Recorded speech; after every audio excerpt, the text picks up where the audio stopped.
and welcome to This Car Pod. I'm Kenan. I'm Filippo. And today we're going to talk about cars. Let's dive into it with the news. Yes, so there's been some leaks about the new M2 CS is coming. This was the ultra high performance version of the M2 in the previous generation. They're going to do it again with this one. Now, of course, details aren't official with this as BMW hasn't said anything themselves, but a reported BMW insider who leaked the last one also was talking about this car. And purportedly, it's going to have 525 horsepower, which is insane. How much horsepower does the normal M2 have? So 473 thereabouts. Okay. So, but this car I believe will slot below the M4 CSL, but above the M4 competition in terms of power and like the BMW hierarchy of the smaller performance cars.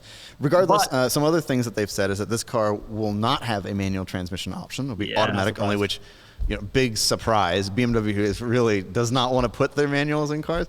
Now, they also have not released any, or they haven't leaked any power figures about this car. Doug is just very hard thumbs downing that. Which, well, because doesn't it pop up a thumbs down thing if I do not it? Always. Not always. Don't show that anyways. No, but yeah, it does stink that it won't have a manual. Because of all of the cars in the BMW range that should have a manual, it's the M2 and M2 CS. That's the driver-focused car. It's small-ish, and it's supposed to be like the most like enthusiast-focused car. So it's surprising it doesn't get a manual, but. Well, you know, again, none of this is really confirmed. We'll see. It's supposed to come out next summer, I believe, is when the car will be out. It won't have a manual. There's no like waiting for this. I'm telling you, this is the end. I just did a video. It's not live yet, but I just did a video on future classic new cars, and the M3 stick and the M2 are it. This is it. Everybody's like, oh, they're so ugly. People complain about how cars are ugly, and then 25 years later, they think they're the coolest things in the world. Yeah. This is it. I'm telling you, the M2 CS is the beginning of the end. They're all going to be tipped going forward. They're all going to be plug-in hybrid four-cylinders going forward. This is the end. Kenan, you thought BMW turned its back on enthusiasts when they came out with the X7 X-Drive 40i? No. They're turning their back on enthusiasts when they come out with the next M4, which has a turbo hybrid supercharged two-cylinder with 964 horsepower, and it weighs 11 million pounds. Yeah, well, okay, so they gave us a cold shoulder with the X7. This is turning the back. And so, like, we're there. I totally agree with everything you said about the other cars, too. The fact you can get manuals in those is really important, and that's what will make them desirable in the future. I have a hunch, despite the fact they have beaver nose-looking faces. The M2 the M2 and M3 are the only cars in their segments that come with a manual, right? Cadillac is and the WRX as well. It technically exists in the same as the M3, but which WRX competes with the M3? I don't disagree, but like, if you want a manual sedan, there really are those are your options basically. The segment is manual sedan. Sure. I mean, that's how hard it's become. Let's add the Civic Si to that then. Sure, great. Guess, yeah. Well, wait, the Kia Forte still comes with a famous M3 competitor. You're right. All right, we're moving on. All right, no, this is a great topic. I'm glad you pulled this up. Filippo, you read about this? You're probably upset about this. I'm not upset about this, so I'm excited to hear what you have to say. Okay, all right. Mazda has announced that the remote start feature, which was previously, and some other things which were previously part of their remote services, is going to now charge a monthly subscription. Now, this headline, I don't know if you read the whole story. It's kind of an interesting story. The headline was this, and people are absolutely up in arms angry about this. However, the feature that we're talking about has always been subscription-based, but Mazda offered it for free. When you first bought your CX-9, you got 3 years for free, and Mazda has extended that time for free. And finally, they've stopped making the extensions, and now you're going to have to pay for it. So they've actually been very generous with the consumer here. I imagine that a lot of dealers did a bad job of communicating this to their customers, for sure. I don't find this objectionable. It's like an extra feature that I would actually be okay with it being subscription-based. I would just purchase it when I cared about that service. Does this have a cost in my Sequoia, Filippo? I don't know, man. Also, you live in Southern California. When have you ever had to remote start a vehicle? Hey, once the air conditioning cooled down? It's out front right now. Let's see if I can remote start it. I've never paid for anything. Did you download the Toyota app? Yeah, I got the app here. Do you it's really? Right here. Yeah, wow. Right there. Let's find out. Oh, I can start it. Wow. This is great. Well, maybe you'll have to pay in like 2 years and 6 months. That's right. I imagine people are disappointed because they weren't informed of this, but okay. How much does it cost? Right, that's a fair question. I cared more when everybody was up in arms about BMW having heated seats be a subscription, that's kind of like What is that? Annoyance. You purchased the feature on an expensive car already, right? But like a monthly subscription for something that is literally like you pay a monthly subscription for everything else. This seems like a reasonable additional service that you're paying for if you care. Yes, it's also not that expensive. I just had a whole thing. You can get it. It's like $13-$20. It's not crazy money. I had a whole thing. I wouldn't pay that, obviously. But like, if I were going... But if it's a feature that is important to you, you could see it. Yeah. And like if you live somewhere where it's cold in the wintertime, you want to start that car, it's nice. I also get, people are used to... It's also just a way different feature than remote start used to be, where you have to be 5 feet away from the car and hold down that button in the key fob, or have a separate key fob. That's not that anymore, and it makes sense that the model would have to change. Yeah. It is an interesting thing, though, because it's kind of the beginning. Like remote start is maybe less objectionable than some of these things because it's kind of app included anyway, but it is the beginning of what's coming. Pretty soon, Filippo, they're going to charge you extra for headlights. But don't talk to me about headlights, man. Bad day for headlights. We'll get to that. We'll get to there. We'll get to that. Okay, move on to the next news story. All right. Oh, yes, this heinous thing. I have so much to say about this. Okay. Yes. They've formally announced pricing for the electric version. Before we go any further, Kenan, do you know what this car is called? Look at it. I mean, it looks like it wants to be a smooth Challenger. Looks like it's a Challenger, right? It's a two-door. Yeah. Here's a crazy factoid for you. Here's an unbelievable fact for you. Okay. They're now coming out with a Charger, and you know how they have the Charger, the 4-door, and the Challenger, the 2-door? Yes. They're all going to be called the Charger now. Correct. No, I don't understand why. There's a 2-door Charger and a 4-door Charger. The Challenger name, even though it was an absolute hero name to certain communities, now it's gone. So do you think this is because the Mustang, the Mach-E, or the Mustang Mach-E was a 4-door and the Mustang is a 2-door, and now they're just using the strength of their stronger brand, which is the Challenger? Because they're not using Challenger, which I think is stronger. Sense. It is one of the craziest things I've ever seen done by any automaker. Here's the worst part of this. You'd think, just the EV version is called the Charger because you charge it. Because you charge it? The gas version is also called the Charger. Okay, so talk to us about pricing. Right. Pricing has been announced. There was a leak a day or two ago that it was going to, but now we have formal pricing. It's going to start at just shy of $60,000 without destination, $61,500 with destination. That's about $15,000 more than the last Challenger. Last equivalent. The Scat Pack, which is the upgraded model, will start around $73,000. Okay. It is eligible for the EV tax credit, so that's $7,500 if you meet whatever phase-out requirements. We don't know 4-door pricing yet, and we don't know the gas version pricing yet.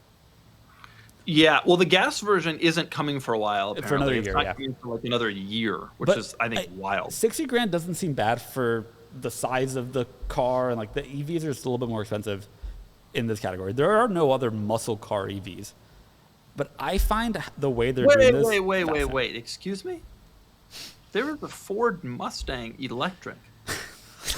Crossover, yes. Can I tell you guys about a few things that this car has that I find fascinating? Yeah, sure. One's fake sound. What? One is fake sound. What else? Okay, fake sound, which is called the Fratzonic exhaust. God.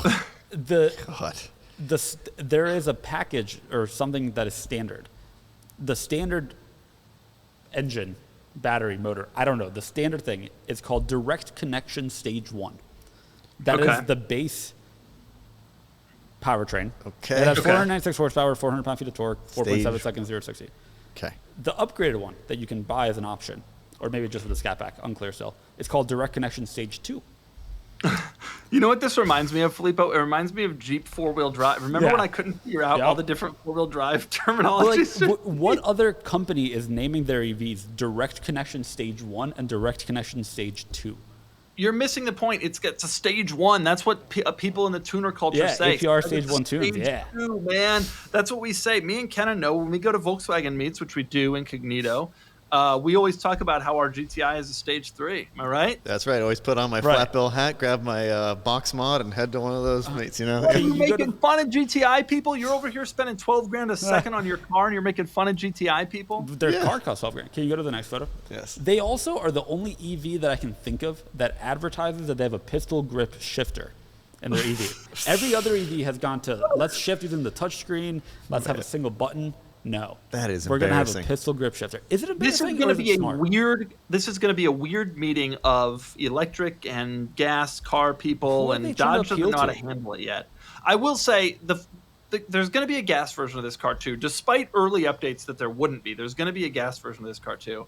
And I have a suspicion that most people are just going to ignore this thing and just buy the gas version. I hate to say it. Absolutely. Especially when you're pricing it at some of these 68, 81,000. I mean, Scat Pack at 82 before Destination. Yeah. And Chrysler's Destination is like $24,000 too. The Scat Pack starts at 73, including Destination. You get my point.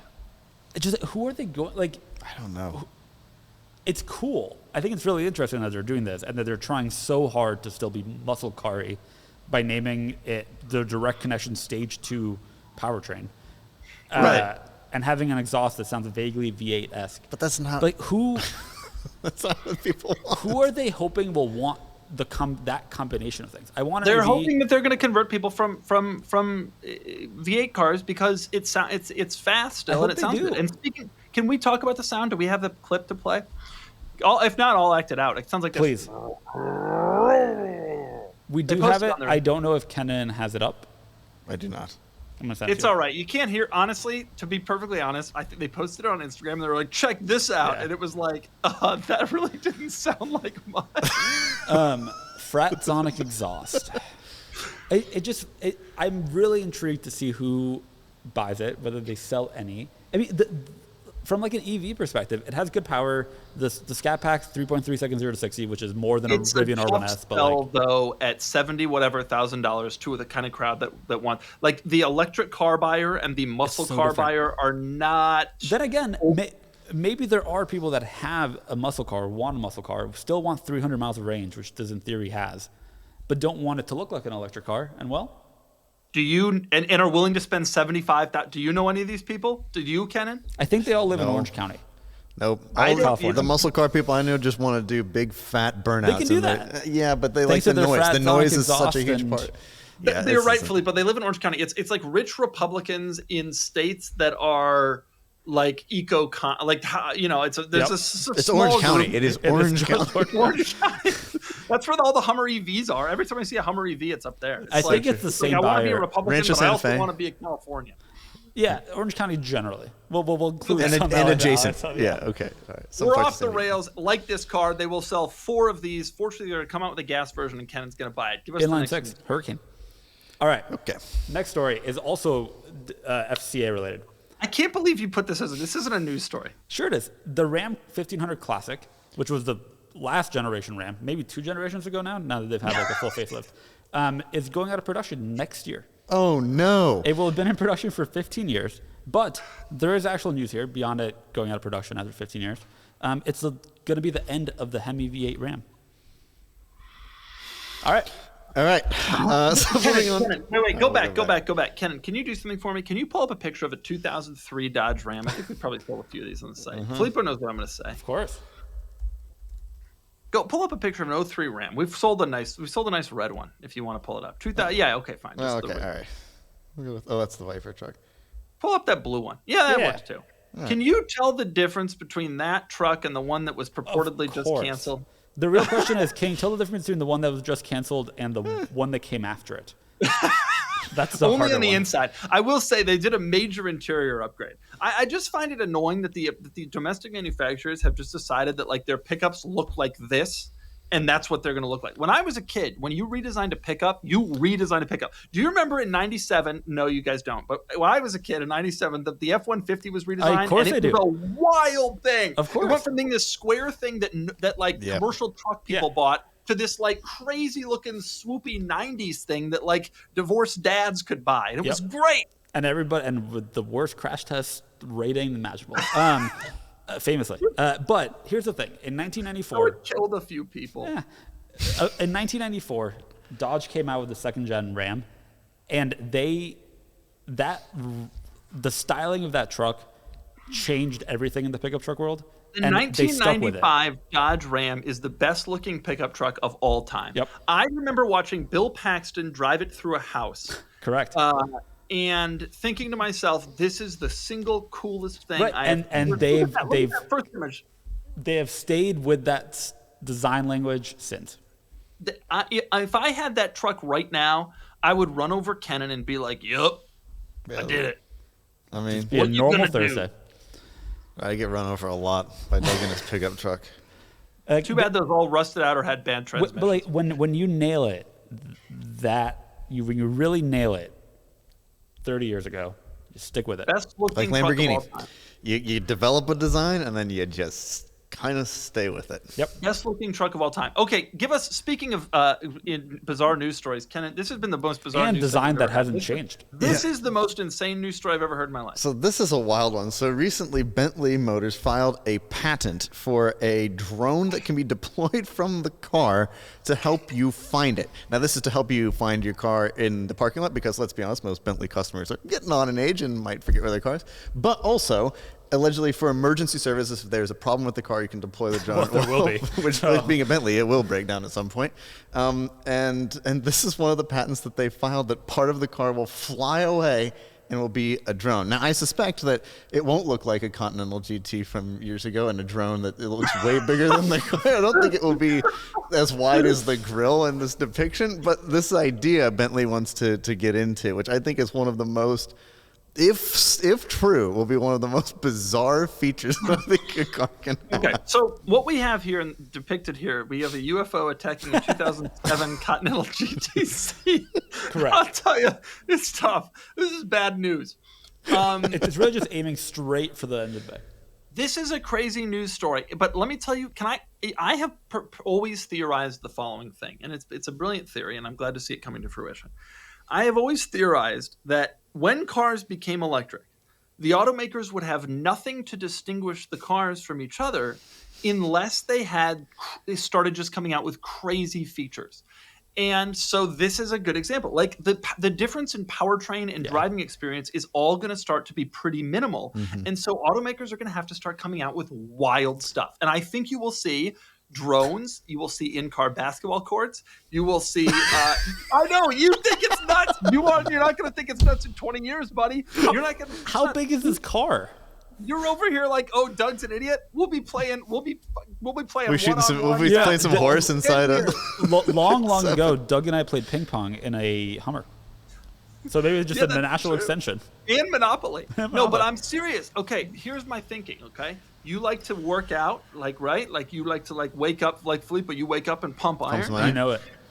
Yeah. Well, what if you could wake up and then while your self-driving electric car drives you to work, that's when you do your workout. Okay. Which in Ken and my case involves a nice pickup game of basketball every morning. So this is also the most Bentley old school does not want to adapt to technology patent imaginable. Tesla's vision for the same problem is we'll just have the car come to you because technology has advanced. There's cameras, there's radar sonar. Bentley's like, no. We're gonna have a drone fly to you. Well, to be clear, I think they put from then what I you read. still have to walk to the car. From what I read, it is more like if you're stranded to help alert people to where you are. It is like their angle with it, but it will be used to find your car in the mall parking lot. Is exactly what it. Why doesn't the drone pick you up? Oh, combining those two. Let's say you're walking drone up to is the big car. enough to pick up the car itself. Just that's a Bentley weighs more than the moon. The drone picks you up like a pterodactyl. And takes you to the car. Why don't they do that? I'm sorry, Kenan, you said that it weighs more than the moon. The perfect comparison is that I think it weighs more than a new M5. Oh, nice. No, nothing is that heavy. Nothing is that heavy. Let's not be ridiculous. Right. But this is the Bentley drone. How wild. Okay, none of these news stories make any sense. Let's move on to other things. Filippo, tell me about your headlights. Yeah. All right. I have a 2014 Mercedes E350 wagon. That's our family daily driver. My wife was coming home from a work trip north of LA. And she called me and was like, hey, a warning came up in the gauge cluster that says check front left headlight. And then subsequent ones came up, said, check front left indicator light, and then front right headlight, etc. So she came home, fine. I looked at it, and a fuse had blown. And I ordered some fuses and placed it, and it just blew immediately. Yeah, that's not good. Yesterday, I already had an appointment to bring it up to the shop. So they looked at it, and they traced it back to the front left headlight.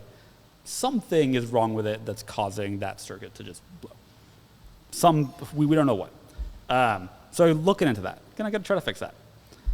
But that's why I'm frustrated with headlights. Well, now, to be clear, recently there was an incident in that like car. 6 months ago, there was a small accident, and that headlight was replaced. So I'm a little suspicious. And have a call out to the shop that did that repair work. Filippo's wife ran into a gardener. Yeah. Yeah, actually. I mean, the trunk of a gardener. But yes. By the way, we have the license plate on that car is a never forget 9/11 remembrance plate. And we really think that gentleman was much friendlier to my wife as a result of that license plate. Well, that's actually the subject of one of the questions from our audience, which we'll get to momentarily. But regardless, you have headlight problems. And I have a query for the group. Mm-hmm. On Saturday morning, I have to drive to northern Arizona. Mm-hmm. And I will be coming back late Sunday night. Yeah. I have 3 options. Do I drive a Mercedes with one headlight, because we disconnected the front left, the right headlight still works. Do I drive a Fiat 500 Abarth for 1,000 miles, which has horrible headlights? You gotta rent a car. You gotta rent a car. Dude, this is the problem. It's exactly what I did. This is the problem, okay? When you're aging out of this, and this is where you're gonna go. But like, people are always like, "Oh, Doug, he doesn't drive beaters anymore. You know, he doesn't have the fun." That's a normal part.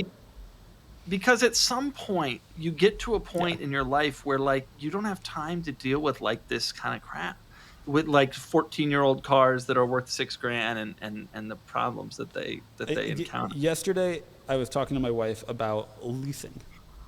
Oh my God, Filippo! Here we go. Wow, here it lease comes. A Mach-E, I assume, is what you're talking about.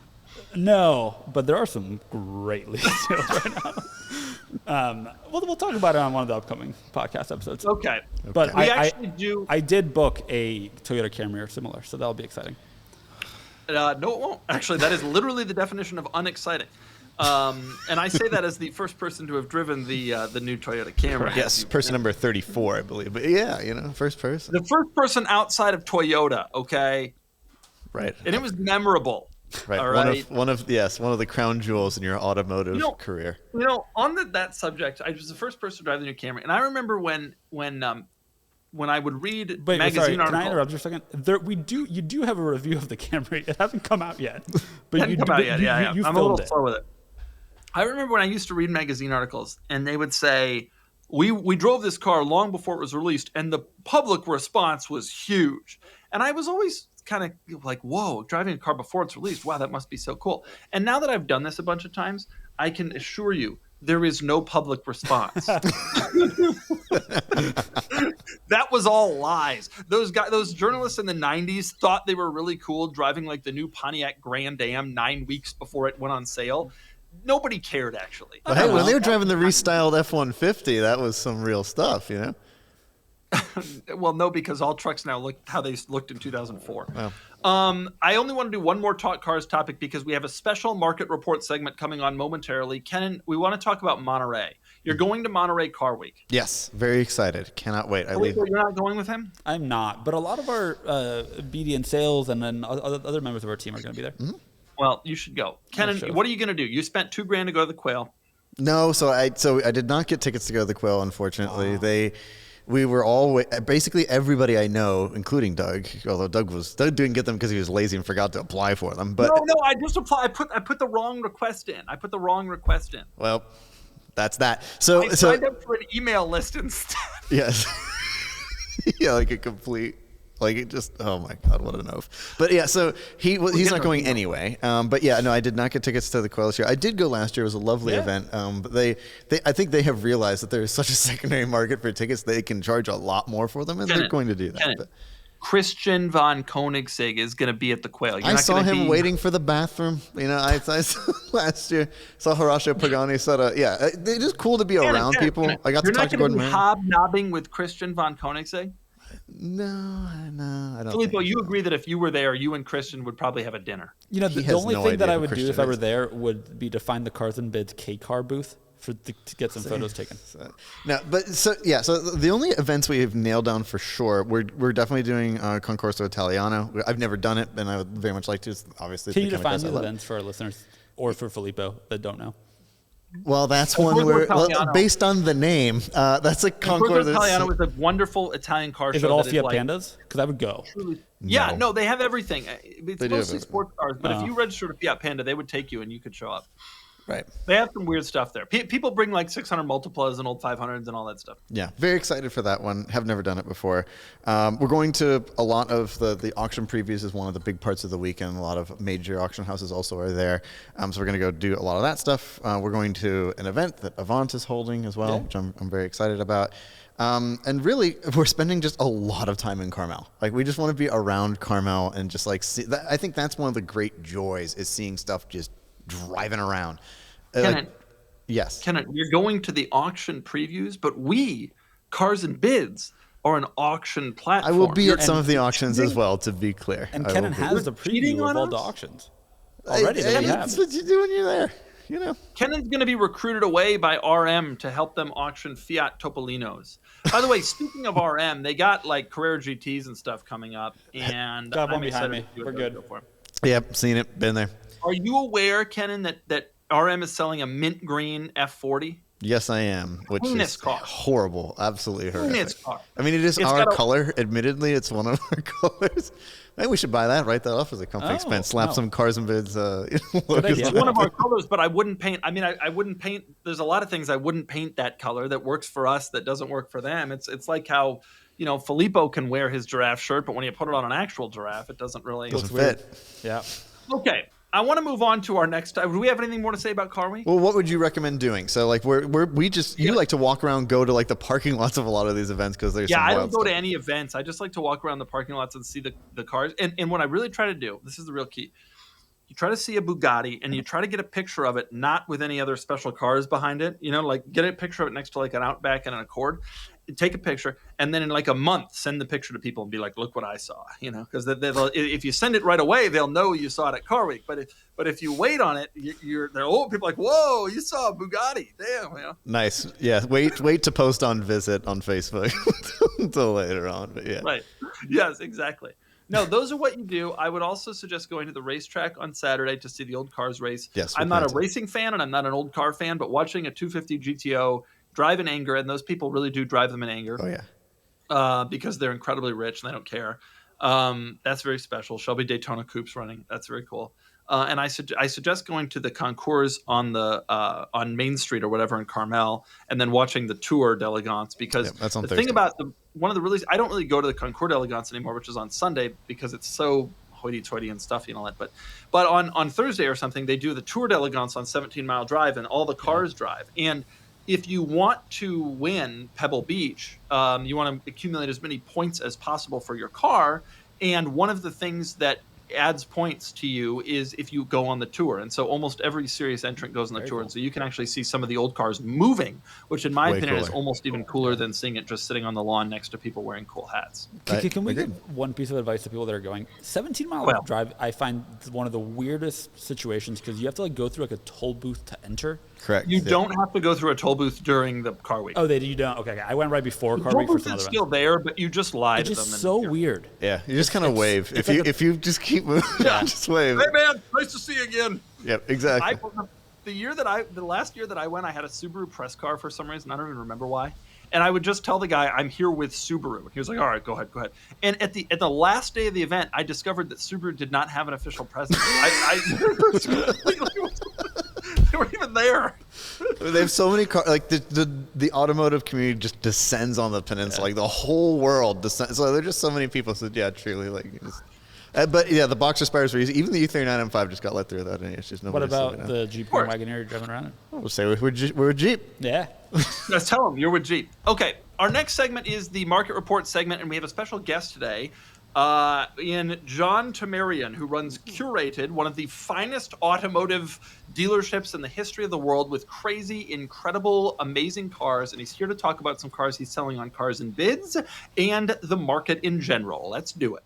Okay, let's start our market report by talking old AMG. John Tamarian, you're here with us. Your dealership, Curated, one of the finest collections of crazy automobiles on the planet.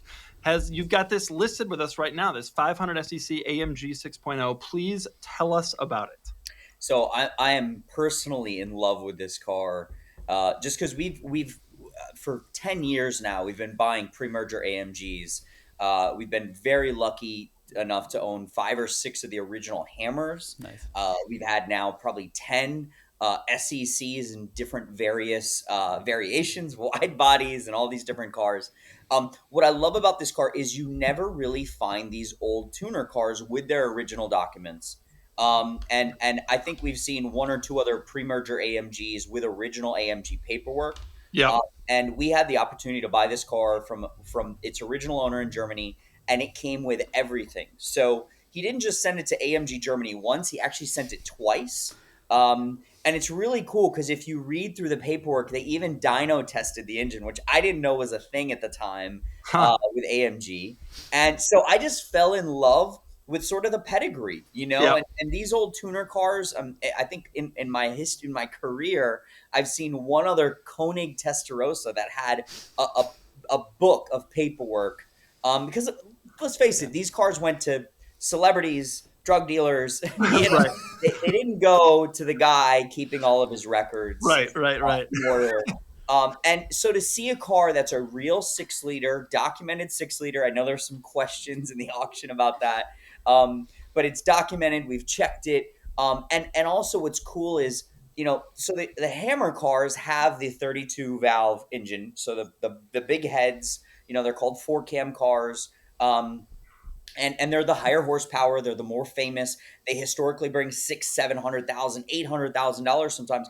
But what I love about this car is the single overhead cam with the 6-liter is actually, it's very reliable. Whereas the Hammers and the 4-cam cars, they leak, they have issues, the heads are porous. So this is a car that has almost the same horsepower, almost the same experience as the bigger engines, or I say as the cars with the different heads, but it has the very reliable single overhead cam, and it's a 6-liter, so it revs quick, it's fast, and it's so good looking.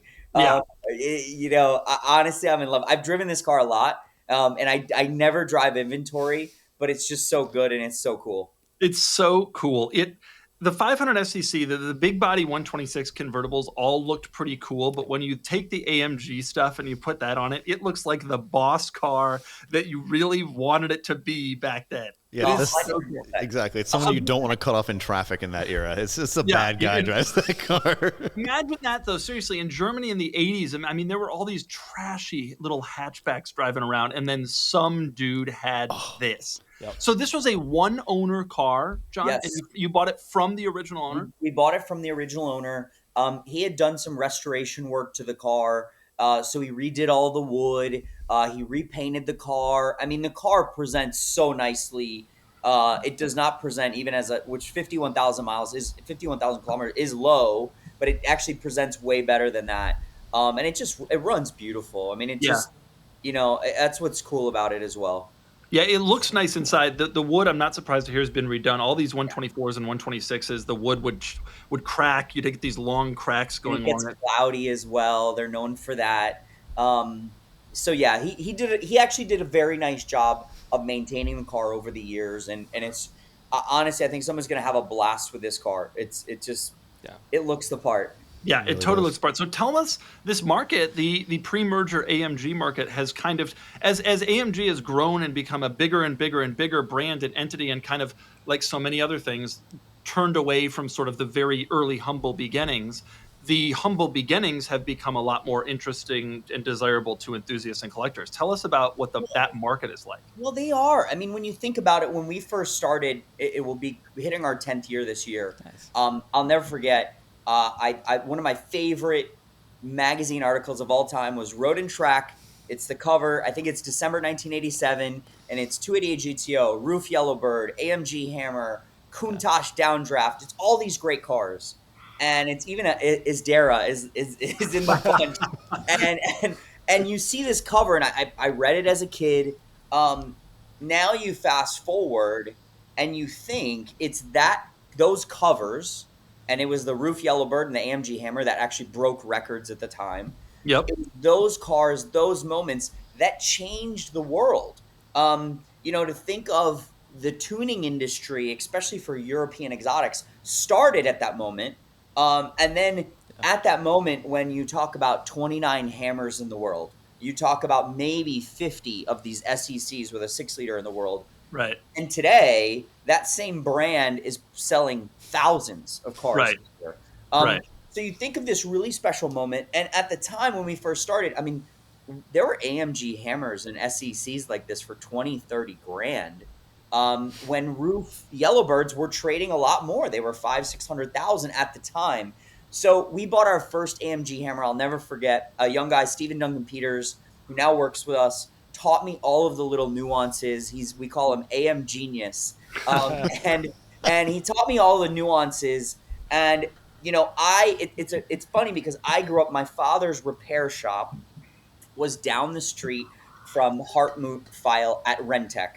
And Hartmut, if you know a little bit of story of Rentec, was one of the first engineers from AMG Germany to move over to the US to help the new AMG North America importer to basically bring these cars from Europe and make them popular in the US. So imagine as a young kid, here I am, my dad's servicing Lamborghini Countaches, and I'm seeing these like German muscle cars fly down the street, and I just became enamored by them. And it struck me as such a young guy. My dad's like, "What are you looking at those stupid cars for?" It just occurred to me, with Steven's input, I'm like, "Wait, these cars are way too special. Yeah. They made such a big impact in the world. Why are they not being there? There was no demand at the time for them." And our first AMG Hammer, we paid $100,000. I sold it for a small profit. I should have kept it. Yeah. And that car recently, it was the AMG Hammer prototype. We found out afterwards, the silver car that was on the cover of the magazine. Yeah. And the owner turned down $1 million. Oh. So I think these cars are being appreciated now. People are collecting them. There's massive AMG collections. That's just so cool to see. But the world is looking at the tuner cars of the 80s and 90s as now these are coach-built cars of the next generation. I mean, they really are, and I could go on and on about this. Well, and AMG is particularly special because then they got kind of absorbed into Mercedes-Benz, and so there really is sort of this early, very trickle of cars kind of history that then became a gushing. And that's true of so many brands. I mean, you look at basically anything from the Ferrari and Lamborghini that used to make a small number of cars and now make a big number, and that small number is very prized, the cars from that era. And it makes total sense that this has kind of started to become really special. One of the interesting things that always comes up whenever one of these cars comes up for sale is provenance. Like, it's hard to there's people out there trying to fake these cars, or there are people who in period put on body kits that were, and now it's hard to figure that stuff out. And so that's an important factor with a car like this. I was looking at the docs, and it's pretty incredible to see all that stuff. Totally agree. But that's kind of a challenging thing. Like, you have to really prove it. It's terrifying. And even, a lot of the cars that you see today are cars out of Japan, and the Japanese car culture was massive during this period in the late 80s and early 90s. Yeah. And the question is, how do you verify those cars? Now, today, most of those cars don't have any paperwork. So it's very, very difficult. You could fake a car if you wanted to. You could, but something like this, it's just, again, finding this provenance in documents. We're lucky enough to be around enough experts. It's a cute story. We recently discovered an AMG Hammer in Germany. We bought it. We sent it back to HWA, who's basically AMG's race division. It's led by Mr. Aufrecht, the A in AMG. And I said, guys, can you certify this for me? Can you check it out? So they called me back and they're like, well, we determined it's one of the first prototypes. And I'm like, how did you do that? The car doesn't have paperwork. They're like, no, one of our employees remembers that he did something underneath the car and his part is still there. You're kidding. It's just these little nuances today. We're lucky that these people are still with us, that they're still working, they're still in the industry. But beyond that, there's no way to determine what these cars are besides paperwork, besides the original employees. So now is an important time to document these things. I think our job as historians is so imperative for pre-merger AMGs. Yeah, totally. And they really are such special cars, and this one is so cool. Thank and you. It's been interesting to watch this market kind of rise, and these cars finally start to get some real appreciation. Yes. On the subject of cars, you're also selling a couple other cars with us. One of the more interesting ones is a Ferrari F355 race car conversion that you have coming up. Tell us about this thing. It's so insane. This is probably one of the most absurd cars that we've ever taken on trade. And you know what? Like you sometimes, we run a boutique dealership, but sometimes you just do things that are from your gut and your heart. Yeah. When I saw a video of this car running, I was like, okay, done. I'll take it. And it's probably one of the best sounding cars that I've ever heard. Basically, years ago, someone took this street 355 car and wanted to go win, basically dominate this challenge series, not the original challenge series, but there was another challenge series that was created later by some really passionate Ferrari owners. And the car was actually owned by the gentleman that also owns the Cannonball Run Countach. Oh, no. So he owned it for a long time. And if you look at the records of this car, it is like this insane commitment to build the world's fastest NA355. And that was the goal. So carbon fiber door panels, carbon fiber hood. The engine was built with 430 parts. So they basically took this engine, they punched it out to over 400 horsepower and changed the compression. I mean, the car is absolutely insane. And it's like the guy spent $300,000 into this car. So it's definitely not something anyone's going to, well, you could drive it on the road, but it's definitely not something, I would recommend to drive on the road because it's like a weapon. It sounds like a sport bike. I mean, it revs quick. It's insanely visceral. And it's just so cool. And it's one of those pieces that I just, when you hear it, you're like, okay, I got to have that. That's the ultimate toy. Probably the most absurd toy. Yep. When someone comes to you with a vehicle like this and they want to trade it on something else, how the hell do you put a number on this car? You almost can't. You have to go with your gut. There's no comps, and the guy's in it for way more. I mean, he's in it for an absurd amount of money, and that's every 355 to be clear. I mean, if you have it long enough, you get to $300,000 in it one way or another. You said it. Yeah, you said it. No, so I mean, it's. I mean, he took a massive loss, obviously. And I think I was very sensitive to that. So I think I did give him a lot for the car. We'll see what it does. I am taking a little bit of a, going to Vegas and putting it all on black. But, I think there's someone out there that's as passionate as myself that's, I don't need a toy like this right now. But, man, just the sounds this thing makes and the way it drives is insane. And, if you were crazy enough to put it on the street, you would have the most absurd street car ever. I've never seen how do you find all these cars? People come to you because you now have a reputation of having insane cars. And so you end up with just I follow you on Instagram, and every week you're posting some crazy new car that has come in that my friends all just send each other That's around. True. We do. Well, thank you. That means a lot coming from you guys. I'm a massive fan of everything you guys do.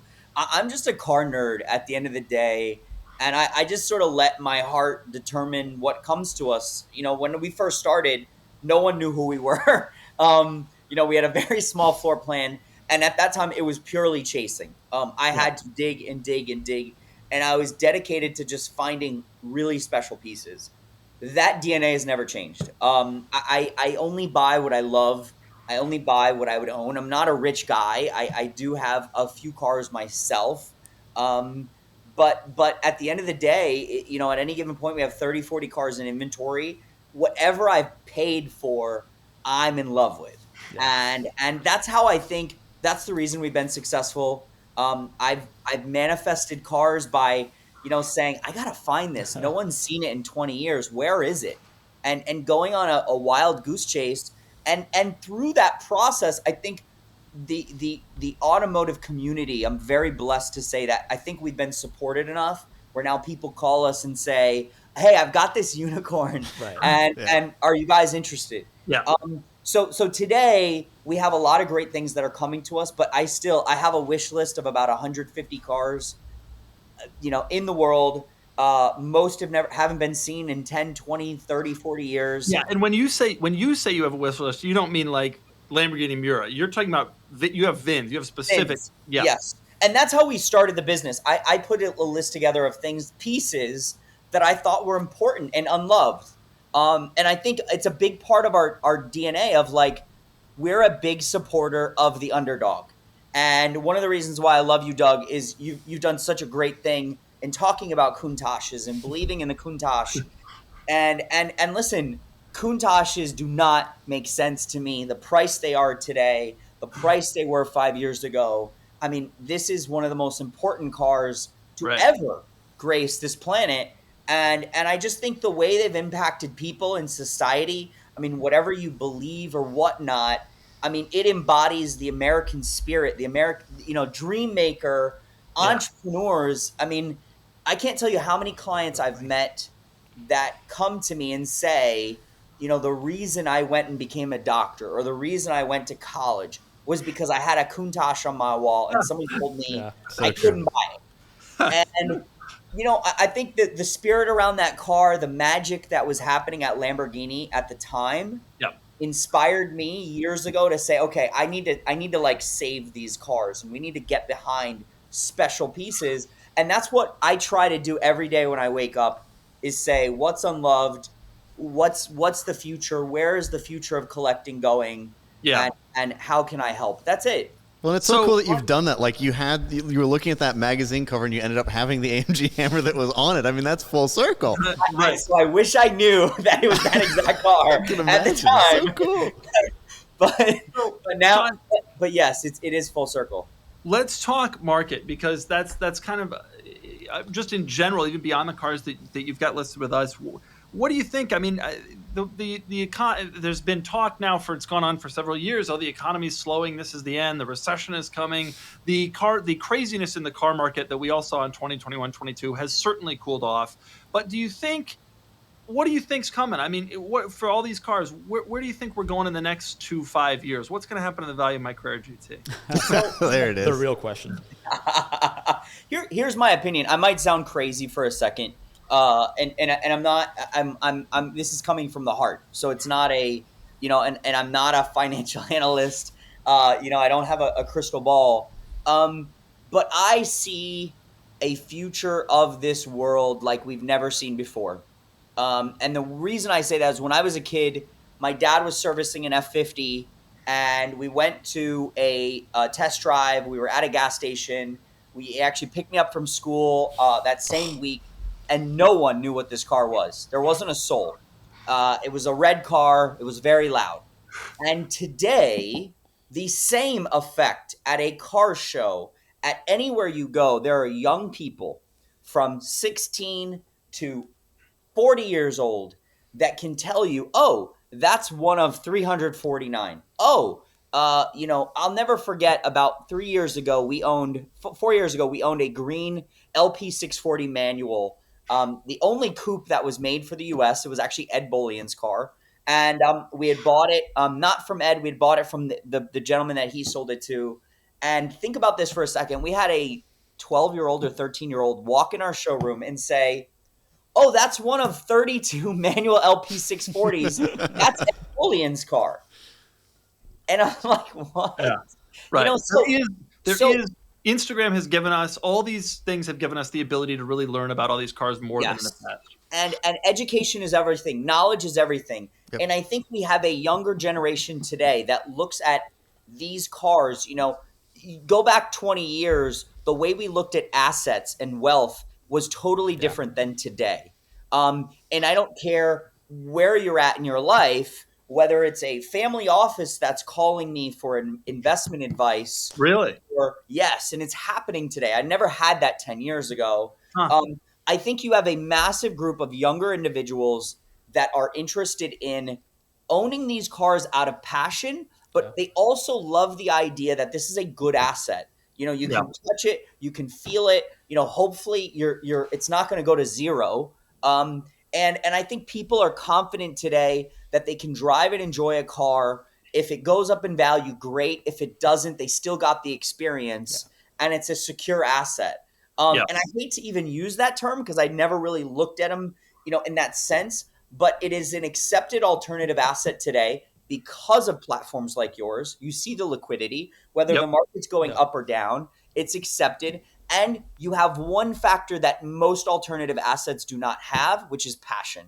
And that cannot be duplicated, replicated. The passion in this community today, you have 80 million users of Gran Turismo from years ago. You have social media, you have YouTube, you have all these different things. The events, we never had these events, cars and coffees everywhere. So I just think we are in a trend where the 80s and 90s cars that appealed, and the early 2000s cars that appealed to the younger generation, today I see 3 generations chasing the same grouping of cars. And I think that will exponentially grow as time goes on, unless manufacturers completely change the future. But I see a younger generation that are interested in this last generation of analog cars. I think you really hit the nail on the head there. It all comes together, especially with the uncertainty about what the future for automotive enthusiasts are going to look like in terms of electrification or going to hybrid, or the complexities of then owning those cars for long periods of time versus the simplicity of working on a Diablo like we were talking about kind of off channel. But it is a perfect confluence of all of those things. So it's a really interesting time to live through as a car enthusiast. I agree. I agree. And you have more knowledge available today. And knowledge is key. Education is key. Yeah, totally. Well, on the subject of passion and purchases, can we talk about Ed for a second and his insanity? So Ed Bolian, a friend of ours, I lived in Atlanta when Ed was like just a Lamborghini salesman. You knew him back then too, I guess, but he wasn't. None of us were anything, but now he's Dinwiddie, he's killing it, and I'm doing this, and he just bought a Bugatti, which is, in my opinion, one of the craziest things. I've looked into those cars. I thought about getting one of those when I got my Courage GT, and I looked into the servicing costs, and it's just unbelievably terrifying. But Ed has actually I watched his video. He took it to your place and stored it there for a couple of days. You saw this thing. Is he as crazy as I think he is? No. I mean, to a certain extent, I think he knows he's slightly crazy, and we can all agree that Ed is slightly crazy. Yeah. But that's part of his genius. And I think that listen, the Veyron US cars are very rare. Then you have the fact that it was, for a generation, that is the most impressive and significant car. I think when you think about the prices of Ferrari hypercars and supercars, it doesn't make sense that a Veyron can still be bought less than $2 million. I agree. I think the Veyron is undervalued, but I am terrified by the ownership cost. And I think that's the reason it's undervalued. Right. Yeah, and 100%. And I think anybody should be terrified by the ownership cost of the Veyron. Bugatti recognizes that too. I mean, like with the Chiron that came after, part of the point was they want to make it a lot easier to live with. And like that's the reality. That was one of the Veyron. When I went to the Chiron launch, that's one of the first things they told me. They said we wanted this car because some of the reputation had kind of grown online about this cost this much, and it really has scared people away on the secondary market. And I think they were sensitive to that. I think you're 100% right. I think Bugatti needs to continue to support those cars and come up with better plans. I mean, it'll only help the value of the newer cars as well. They have to create a network. Ferrari's done an incredible job of creating a community and a network. But I think the Veyron is a titan from that generation. I think they're super cool. They're probably terrifying to own. I'm sure every time Ed opens the door and turns on the key, he says a prayer. But the reality is, listen, I think they're super undervalued. I mean, that's relative saying. And listen, any of those cars in that, let's just say, in that category are going to be somewhat expensive to maintain. The Bugatti it does set a precedent, but nothing is going to be affordable at this point to maintain. With the exception of, honestly, the Lambo product I love, because a Murcielago and a Diablo it's not that expensive to maintain. I agree, and I'm surprised that the Countach is not crazier than it is too. In fact, I have a suspicion that my Carrera GT is going to cost me more to own than my Countach will. It will, which is contrary to the reputation of those cars. We'll see. Yes. You're good with the clutch. The clutch is set. You've done the suspension stuff. We'll see. I think you're set for a while, but John, I have a buddy who, just by chance, who also just bought a Veyron. Just some guy I know, not a YouTuber or anything. He bought one a month ago, and he told me that the 4-year maintenance plan is $55,000, and a 4-year warranty is $240,000. They will sell it to you, but it's $240,000 if the car is deemed certifiable. God, it's a 360 Challenge Stradale value. Yeah. It's a really nice car to keep your Veyron running. Right. Yeah. What a ridiculous thing. Where do you see that market? You think those things are gonna go up as long as Bugatti continues to support them? Yes, I think as long as Bugatti supports it, I think as long as you look at the price of the new car. I mean, I think it's at $5 million. So I think that doesn't hurt it. I mean, that sounds so insane to even say. Yeah. And I think, again, the Veyron started the hypercar movement. It did. I don't care what you say. It did, for sure. So I think just as a pure collectability, and it is actually, besides the maintenance costs, it's actually pretty usable. They're easy to drive. You could go to dinner with your wife in it. It's not... it's not going to give you any hiccups or anything like that. So that's the party piece of that car. Is that it is ultimately, it can do the performance, but it can also be a Bentley around town, and that's what makes it so special. And I always compare it to an Enzo. I mean, there's 399 Enzos in the world. Ferrari did produce more. I think it's like 500 or 550. Yep. But when you do the numbers, an Enzo today is 3.5 to 5.5. So how is a Veyron not the same? Doesn't make sense. No, I agree. Like, to your point, like we were discussing, I've said it many times and I stand by it, that it is the Concorde of our generation. In terms of automotive engineering, it represents a zenith. And also, it brought Bugatti back into the cultural zeitgeist. The EB110 is really obscure, and the pre-war cars are a whole other thing. But like, people know what a Bugatti is because of that car. And so, totally, Kenan, we're gonna regret. We should be hoarding Veyrons. We should sell all the cars. Such useful consumer advice from you yet again. Just everybody hoard your Veyrons. Well, because let me tell you something. Here's a story for you, John. I subscribed to Sports Car Market, and I was reading back through McLaren F1 sales in Sports Car Market, and in like 2013, there was a sale of one at Monterey, and a guy paid $3.5. And Sports Car Market analyzed the sale and said this was the highest price ever paid, or 2008, I don't know when it was, highest price ever paid, and it's really a lot of money, but it's a very special car. Maybe the buyer knows something that the rest of us don't, and he did. He did know something.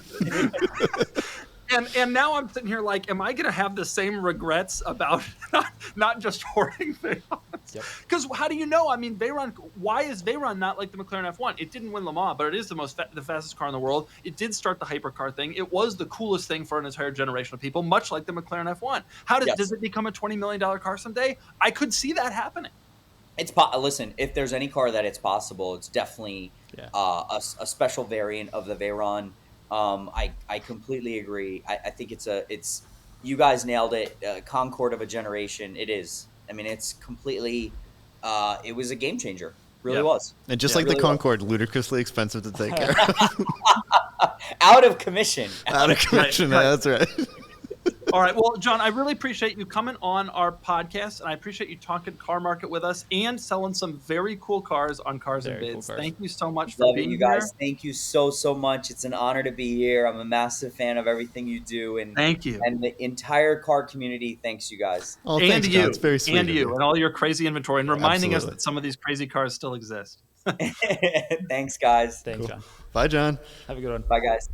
Okay, next up, time for the Q&A. Questions. Remember that you, too, can ask questions by going to carsandbids.com. Click on the community tab, and then there's a post that says, here's where you post your questions for the podcast. Now, this week, because our market report segment ran long, we're only going to do a couple questions, but we're going to do more questions next week. Even more, a larger number. So we're going to start with some questions. Why are you confused, Filippo? My audio just cut out fully, but then it's back. Filippo's confused about time. All right, there's 60 seconds in a minute. Okay, so we're going to do 3 questions. 3 is it, Filippo. You ready? Ready. Question number 1 from CRADDATZM, Kradatzm. What would be the best place for a road trip, and which car would you choose, Kenan? In the U.S. or just internationally or wherever? Globally, anywhere you want. Well, I've like you. I've always dreamt of driving my own car in Europe. I think that would be incredibly cool, doing a grand tour in my own car. But really, I think my friend Jeff came up with this idea. I'd love to buy a Ferrari 550 Maranello in Europe, a European one, drive it around Europe for a month, and then send it back. That would be like my ultimate dream, and see Italy and southern France and like all the beautiful places. And I think that would be the dream. I'm going to also go with Italy. A tour of Italy has so many incredible roads and beautiful places. And what car would I choose? I feel like I'm inclined to go for like something hot hatchy for that. Wow, we take very different approaches to Italy. Like, think about it, especially the places that I like to go, which are a lot of smaller towns. There's lots of really tight technical roads where a small, nimble, fun car would do really well. But I'm going to pull up in front of a restaurant, and the restaurant is going to come out to take pictures with my car because a Ferrari I showed don't up go to restaurants where I can just pull up in front. You go Filippo, to small towns, this you is park, you drive. pretend. It's a pretend question. You don't have to be practical. Kenan answered the question correctly. There's no other answer. Filippo's wrong. It's a pretend. I don't go to restaurants. In this scenario, I go to you restaurants, can eat but cheese. If I were able to park outside the restaurant, I would choose somewhere else. Like, Okay, all right. Have fun in your GTI. I'm going to enjoy my 550. Okay, next question from Big Ultima Hater 6. What is the best car from an underwhelming brand? Either is an obvious answer. Go ahead, give yours. Cadillac CT5V Blackwing. Yeah, that's a great answer, Filippo. Thank you. That is a great There's a lot of these, actually, I can come up with, but I'm going to give you the best if you want to hear it. I don't know. Sure, what's the best? XJ220. Ooh.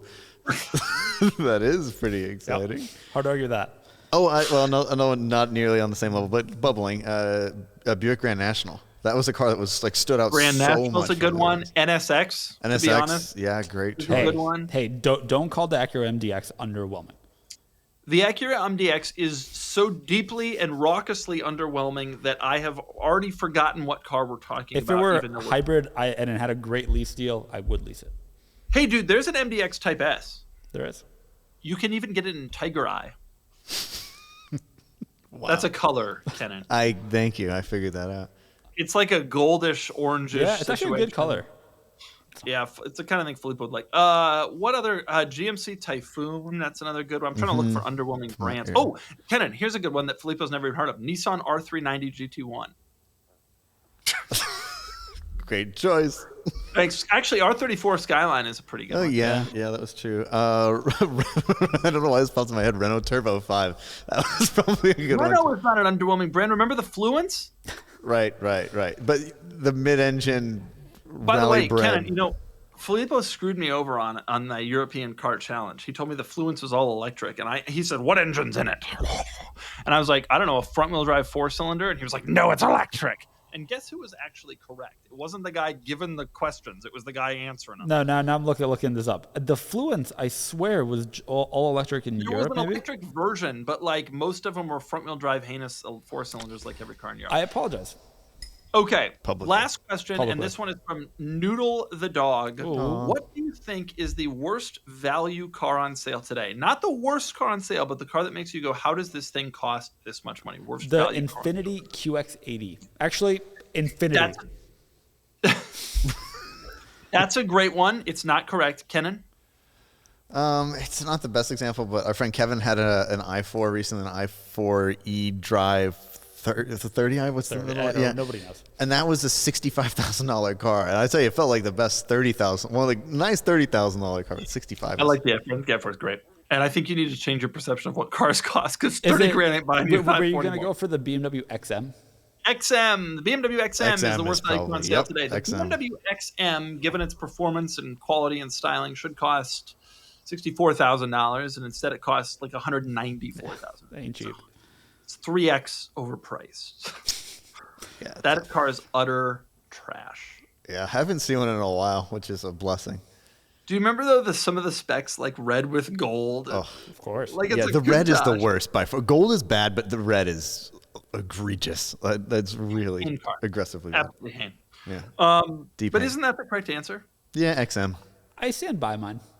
Well, at least it won something, huh? You know. You know what's another good answer? Audi A8. Here's a question for you that's not one of the Q&A questions. Question for you, Filippo. Do you think Audi redesigns the A8? It's a question whether they will redesign or whether they will claim that their minor facelift is a redesign. They already have done that. That's the thing. I know. So they're on. I mean, again.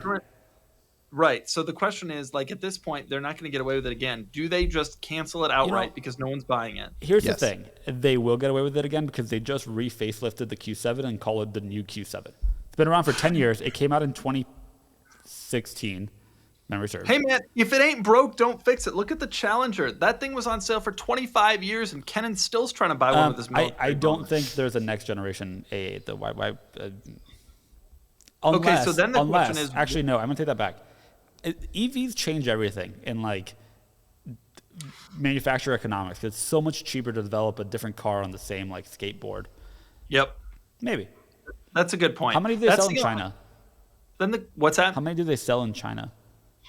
Well, just because they sell in China doesn't mean they have to still sell anywhere else. I mean, if the U.S. market is decided, we want SUVs. We want SUVs. Which is why they've kept the Q7 going for 8 years without a single redesign. I don't buy that for a second. There was a new Q7. I reviewed the new Q7, when it came out. Which I legitimately think was 2016.